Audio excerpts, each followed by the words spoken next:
Hello, I'm Janna, and welcome back to the Crafty Corner. Today, we're going to be starting a brand new mini-series where we're going to be creating with some mystery art supplies, and it's going to be very random. In a earlier short that was released on Wednesday, I created a little mini spinner. We're going to be using that to help determine what our mystery supply is going to be today. If you'd like to see the other supplies we're going to be using, go ahead and pause here.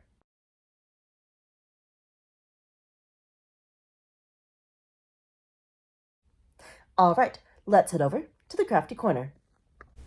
So today we're going to be incorporating a mystery art supply, and I've created a fun spinner to help us figure out what that mystery ingredient is going to be.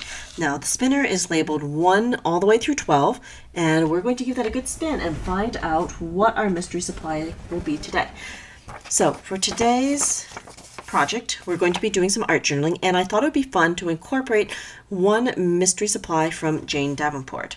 The choices are going to be the pencils, Incredibles, Pixie Dust watercolors, Star Power ink, food truck paint, the paint pens, sushi roll, marzipan twists, Greek themed inks, watercolor pencils, round palette, or the acrylic paint. So let's give this a spin and find out what ingredient we're going to be incorporating. Okay. That is like right in the middle. Let's give that a second spin. All right, and it is number 6. Number 6 is going to be incorporating paint pens. So I'm going to go grab the paint pens, and then we're going to dive into our journal spread. Okay, so here are the paint pens that we're going to be adding into our mixed media project today. These are by Jane Davenport, and we have got a wide variety of beautiful paint pens to play with. So the ones that are in white are the ones that we're going to be incorporating today, and there's also a small set on this side as well. And we'll also be mixing in these white ones too, if the colors match up with what we're doing. But for the most part, we're going to be playing with these. Okay, the next thing that we need to do is to prep our journal. I'm using the Ranger Craft Journal. I love these. They're very durable and have lots and lots of pages. Every time I get one of the Ranger journals, I love to decorate them, and I usually collage with a whole bunch of stickers that I have collected.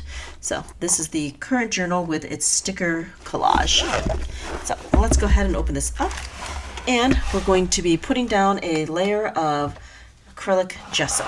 I'm using Liquitex, and this is the basic white. So I'm just going to give that bottle a good shake, make sure I have gesso. And we'll just add that onto the page. All right, so I have got one of the Tim Holtz collage brushes. That's going to be the easiest way for me to apply a nice base for us to work off of. So I'm just going to take that, and that'll give us a primed surface. Now the next question is going to be how do I want to do the background, and what sort of theme am I going to do? Given that we're at the height of summer, I'm kind of thinking I want to do something floral, something bright, maybe something tropical would be really fun. So I'm kind of thinking I want to do a background starting with some distress spray stains, and then maybe we could do a bit of stenciling with some texture paste, and then we can definitely bring in some die cuts for some gorgeous flowers. Oh, you know what? I really want to feature Gladys the Flamingo. That'd be fun, and maybe instead of using distress inks to color her, I could use the paint pens instead. That'd be a great way to incorporate them, and that would probably blend with the color palette of Distress really well. I think we'll do that. But right now, we're just going to finish off our base layer, then move on to some sprays. Okay. Oh, probably need to get some more gesso in the near future. I seem to be running low. Okay. There we go. That's a good base. So I'm just going to give this a quick dry with the Ranger Heat tool, and then we will start adding in our spray stains. Okay, so the plan right now is to block off some of the extra space. I'm just going to put down some scrap paper so that if I have some spillover, it will get caught. And I'll do that on both sides. There we go. And let's start going in with our sprays. So what I'm going to do is I'm going to do like an ocean right here, and then I want a beachy shoreline along here. And we're just going to get down some colors to kind of block things out. I'm thinking I do want to do a sunset in the background, but I want to do that with some distress paints. So I'm going to start in the middle and work from there. So I've got some salty ocean.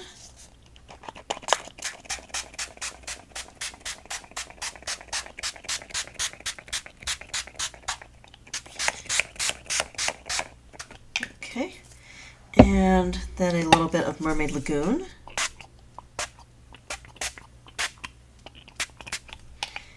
And then a dash of Distress Oxide Speckled Egg.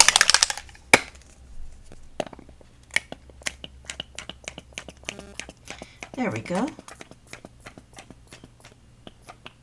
Alright, so the next thing I'm going to do is go in with the Ranger Heat tool to dry this off a bit, and I'm also going to be doing a little bit of drip dropping with some water, and this is the Distress Sprayer.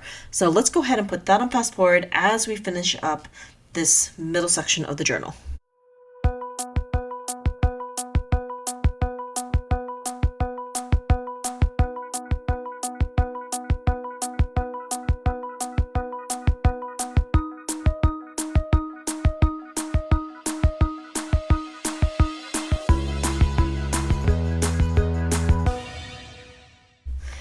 Okay, we have our base layer of Distress Spray and Offside down.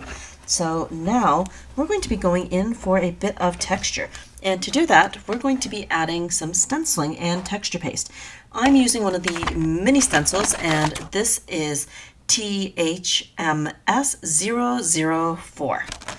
So we're going to grab some texture paste, and I'm going to need a palette knife. And we're going to spread that across the top.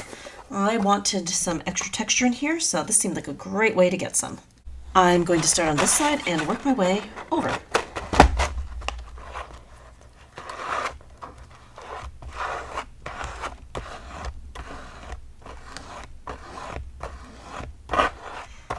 So I'm just taking the palette knife and scraping the texture through the stencil. There we go. Just pick that up and move it over. Now, one important thing, especially with a stencil like this, it is very important to move with the direction of the stencil instead of against it, because if we move against it, then we might risk tearing the stencil and not having as good an impression left behind. All right, and moving that over again. Doesn't have to be perfect, but I want as much texture on here as possible. Okay, and over again. There we go. That should be good. More texture paste and smush. So texture paste is going to take a bit of time to dry. It is fairly humid right now here in Lower Quebec, so I'm going to give this a good 45 minutes to dry. If you're someplace warm and sunny, then your drying time will be substantially less. But I have found texture paste is very weather dependent for drying time. So I'm being conservative with my estimation of 45 minutes. Could be a little bit less, but you know what? I'd rather just let it sit for a bit and then come back to it. So that will be okay. Okay. Oh, I am loving how that texture is turning out. That is cool. Kind of think I'd like to get the stencil in its full-size scale as well. This isn't one I use often, but I really do like the texture that's leaving behind. Alright. So that should be it. There we go. We've got our texture. So we're just going to put the extra back in the jar. And I'm noticing that this is getting a little dry, so I am going to give this a few spritzes with the water sprayer, just to make sure that this doesn't completely dry out on me before I can use it. I've almost used up this entire jar, which is really, really good, but I'll have to seal this back up with some press and seal, and remember to keep using it so I don't lose the rest of the medium that is in our jar. Alright, so we'll be back in about 45 minutes, and we're going to be playing with some distress paint next. Now that our texture paste is all nice and dry, let's go ahead and start adding our distress paints. So I was thinking I wanted to do kind of a sunset theme. So we're going to be pulling in some mustard seed, picked raspberry, festive berries, and carved pumpkin. I'm just putting some paint down off to the side on the media mat, and I'll pull from that as we paint in our colors. Okay, so I've got a nice little paint palette off to the side, and we'll just use that. Now for paint brushes, I decided to pull in a couple of Jane Davenport brushes. I love these, they're super easy to use, and they give really smooth coverage. So we're going to be starting with our lighter color, which is going to be yellow, and I'm just kind of tapping this down, and we're going to be making a bit of a horizon line. And then we'll get into our other colors and start building all of this up just a bit. Now the nice thing about the distress paint is that it's going to cover up some of those uneven splotches and kind of almost blowback that we got when we were spritzing with the distress sprays. So we'll be able to mask some of that unwanted color in a couple of areas. Should be pretty good. All right, just a little bit more. There we go. And now I'm going to start with some of that beautiful orange that we have. So the orange that we're using is carved pumpkin. And I'll probably go back in with a bit more of the mustard seed just to blend this out. Right now the main thing is just to get the paint down so that I have a good base to work off of. There we go. Just getting that on here. So ideally I want to blend this all in so that we get a really nice gradient with our sunset. Okay, that's pretty good. So now I'm ready to do a little bit of blending. And I've got more of that beautiful mustard seed off to the side. We'll use that. Just cleaning off my brush on the side. I've got a couple of water dishes that I'm using to do my cleanup with. All right, now some of that yellow again. So just kind of tapping that in. There we go. Just working on that gradient. I don't want like a really super sharp transition between our colors. Okay.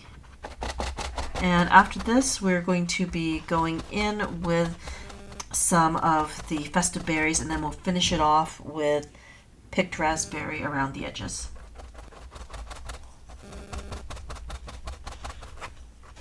Okay, happy with that. Just cleaning off that brush again.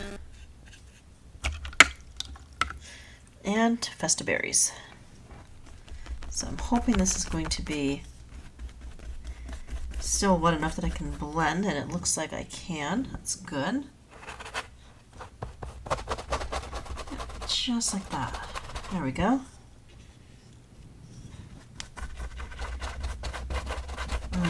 I just love distress paints. I love the palette, love the colors.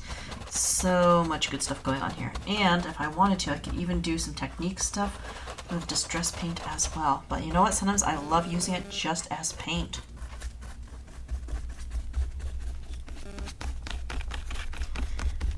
Okay, just a little bit more. I want some of that orange to kind of focus on that little transition. There we go.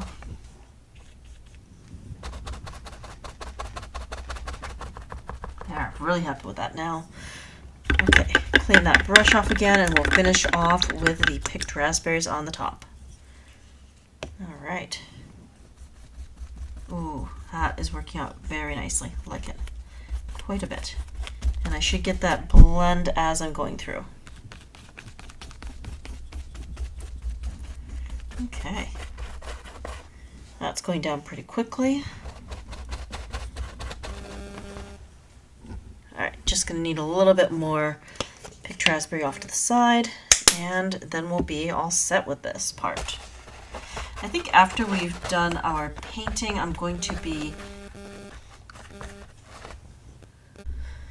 I think next we're going to be going in and adding some palm trees. That's going to be the next phase, and I am going to paint those in as well with more distress paints. But we'll get to that in just a second after we've got our skyline completed. Really, really enjoying this. And the texture behind is just adding something, well, extra to it. I like it.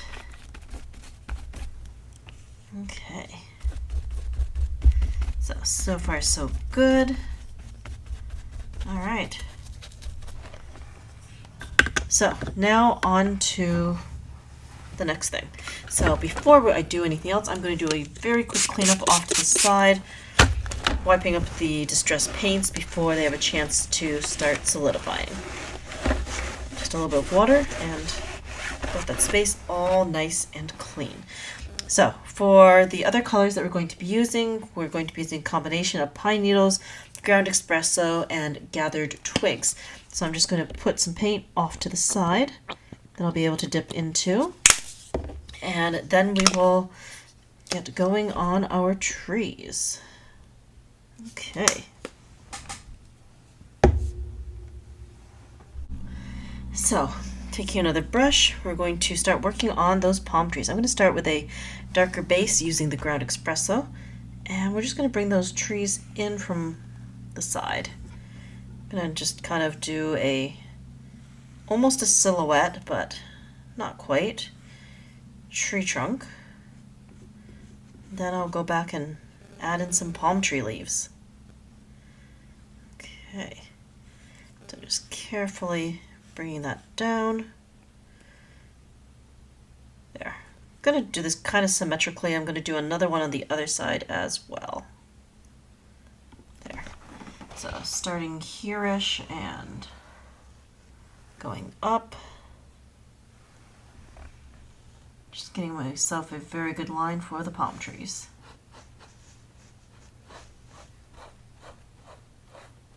There. I do like to start with my darker colors first when working with distress paint. This is an acrylic paint, so if I put my darker layer down first, it has a chance to dry, and then I can go back in after with some details using a lighter color paint. But for now, that is good. Next thing we're going to do is add in the green for the leaves. I'll probably go back with a second color later, but for right now, just doing the basic shape. There we go. And then I will start making this branch out with some beautiful leaves. There. So, very simply, I'm just doing a little bit of a flick with the brush in order to get those palm tree leaves. Just little curves coming off that main stem. There we go. And I'll just do the same all the way around. I'm using a kind of medium-ish thin pointy brush, and that's giving me the nice shape on the leaves. Okay, there we go. Nice and easy. And we got one more side to do here. There. That's coming out pretty good. I like it. Alright, let's take a look and take care of the other side. So again, just doing the basic shape, and then going back to do the detail. Alright. So just taking that and just little curvy flicks to allow me to get those beautiful palm tree leaves. Good. Definitely thinking I want a second color to add just a little bit more visual interest. Okay, this is going together pretty fast. That's good. I do love having a chance to just chill and do some art journaling. It's definitely fun and a little bit less fussy than card making. But don't get me wrong, I still love card making. Sometimes it's just fun to play. And art journaling for me is absolute play. Okay, there we go. So I'm going to dry this off a bit and then we'll come back and see about adding in some more detail. Okay, now that that's all nice and dry, we're going to go ahead and add in a few little details. I'm going to be taking the little brush and we're going to kind of do an outline on the palm tree. I'm essentially drawing a line up and then making a little box to add a bit of color contrast and give the trunk of the tree a little bit of texture. So we're just going to keep working along with that smaller brush until we've completed our entire tree. The paint color that I'm using is Gathered Twigs, and that's contrasting very nicely over the top of Ground Espresso. Okay, so we now need to work on the other side. We're going to do the same thing. We're kind of making a little box with an L shape, and then we will work our way all the way up the tree. Now, as I'm working on the trees, I'm kind of looking at the sand, and I'm thinking I want to add a bit more texture to that. Now, there's this really cool texture paste known as Crypt Paste, and it has a very sandy look to it. So I'm thinking that we're going to be adding some of that to the base.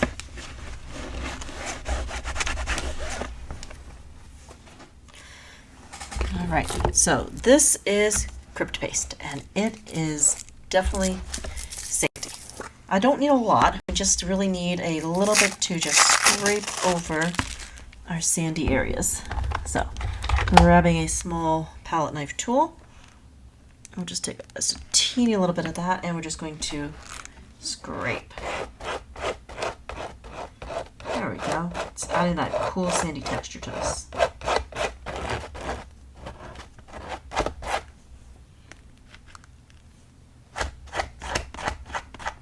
So it doesn't need to be completely covering.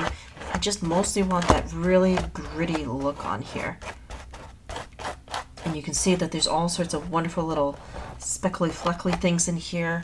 And that is going to, hopefully, just draw more attention that this is a sandy beach. I love that. The little speckles in there, that to me is what says sand. Since I'm scraping on it pretty thin, it's probably going to be slightly translucent when it dries, but we will see. All right.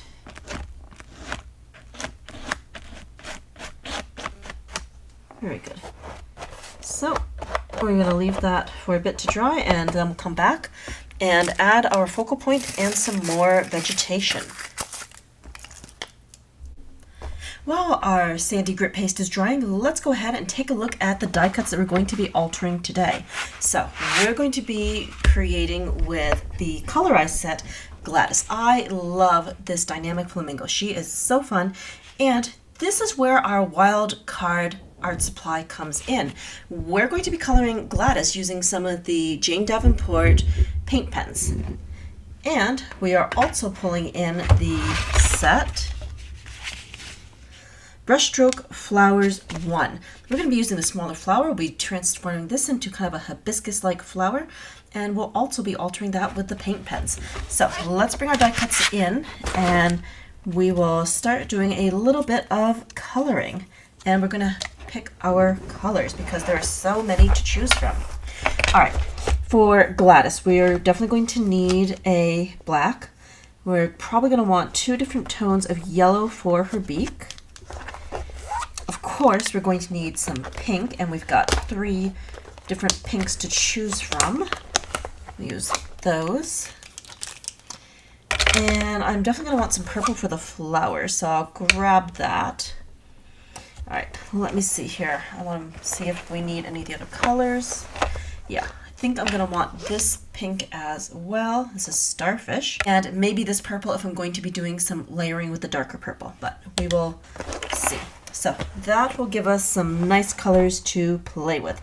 All right, I'm gonna set this down and we're going to do a little bit of coloring. So to start with, we're going to be working on the flamingo. So I think a really good base color for Gladys is going to be this kind of muted pink. This is Starfish. And we're just going to work on the main body. I know that the legs are going to be covered with some other pieces, so I'm not too worried about that, but we're just going to take this and put that on here. And then I can glue things together and do more alterations. So these are acrylic paint pens, so they're going to go down nice and matte, and they're going to dry pretty quickly, which is nice. And I do love the bright colors. I was very happy to find that these colors will be able to complement the Distress palette. One of my primary concerns, I suppose, when diving into other art supplies that are not Tim Holtz or Distress is color combos.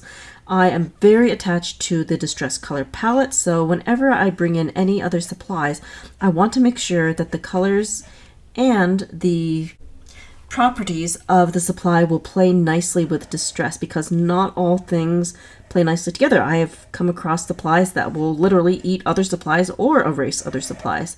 So I like to find the ones that can all play nicely together. And since these are acrylic, I have zero worries. All right, let's turn that and we'll just work our way up her neck. There. I really am not sure how much is going to show through, but that's okay. We might as well just put as much color down as we can. Okay. Well, one thing I'm noticing is that I can't do multiple layers. I have to kind of do a one and done. Otherwise, it starts peeling up the paper. The paper that I used for die cutting today is some of the Distress White Heavy Stock. And that seems to be playing pretty nicely with the paint, but I just can't do multiple layers because it will tear the paper and kind of makes the paint get clumpy. So a little learning curve for that. All right, just going back here, doing a teeny bit of touch up. All right. So we've got our base color for our flamingo. Let's go ahead and put the rest of this on fast forward as we color the other pieces and do our assembly.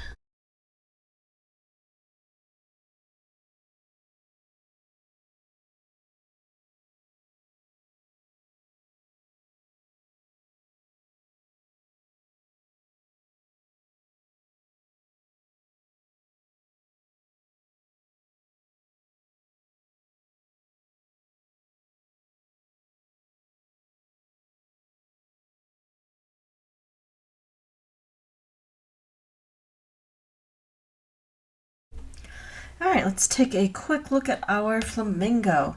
And there is Gladys. I am pretty happy with the way the colors came out. One thing I noticed is that this is a little bit streakier than normal, but maybe I'm not using the most ideal paper for the paint pens. But in general, I like how the colors came together. And Gladys, as always, is full of personality. So on to the next set of elements. We're going to be using those small die cut flowers. We're going to be coloring those in, and I'm going to be primarily using a blue and a purple, probably with a dash of yellow as well.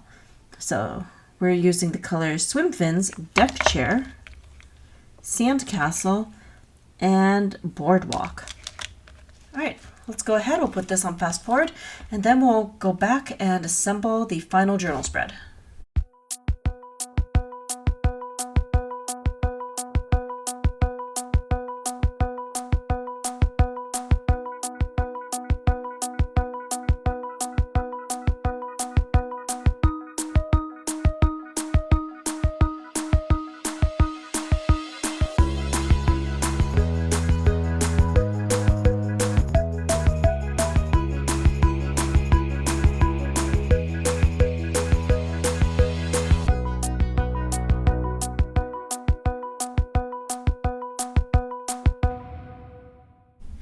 So we've completed our die cut alterations, and we've got Gladys, who's going to be the star of our show, and we have some lovely tropical flowers that I'm going to be adding in here and here.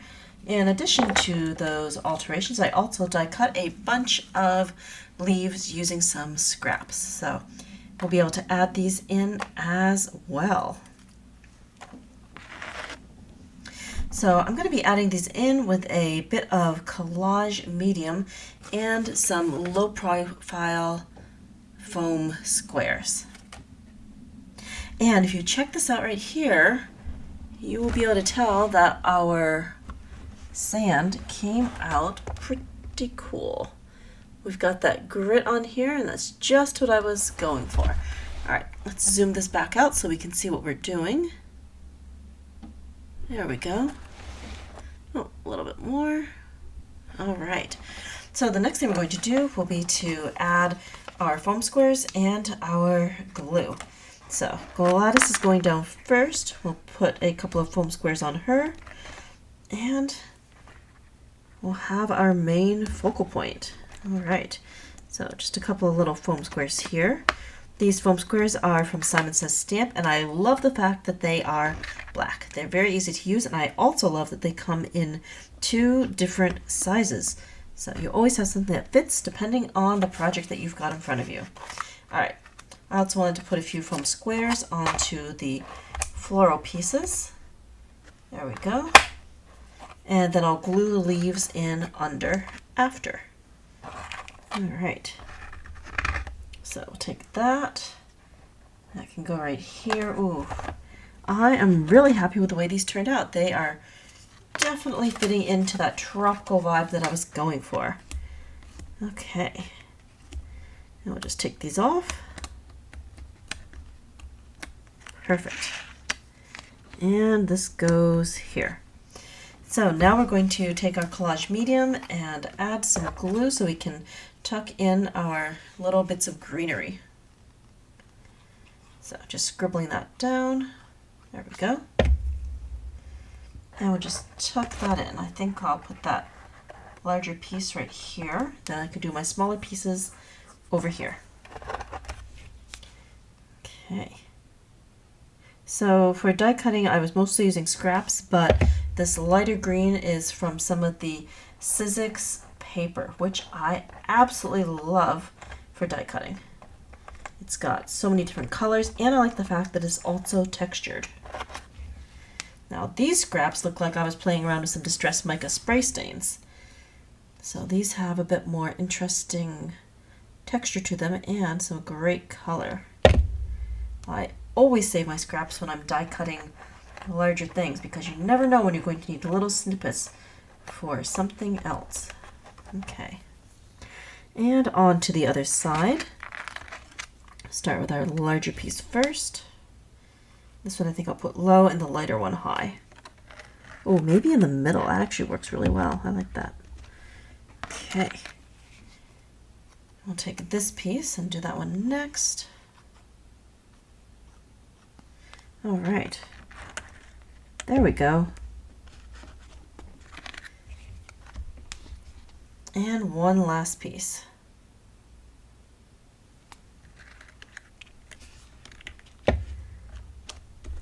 Okay, I like that.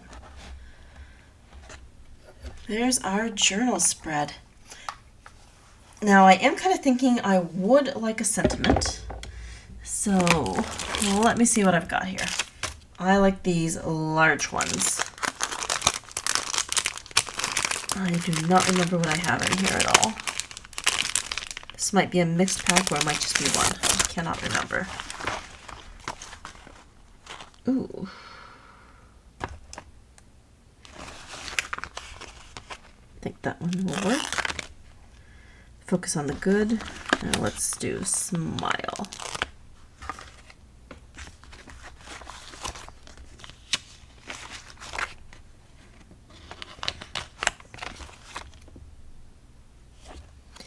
Yep, I think that will be good. Oh wait, you know what? Enjoy today.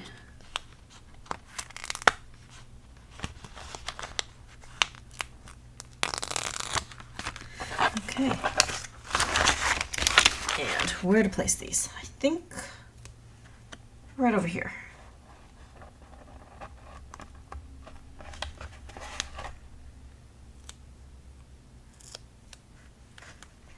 So just put these label stickers in like this, and this is from one of the Tim Holtz everyday SKUs.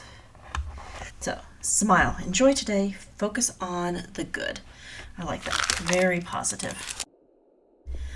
And here is our finished journal spread. Today we have been playing with distress sprays and oxides, in addition to some lovely distress paint colors and a bit of textured media.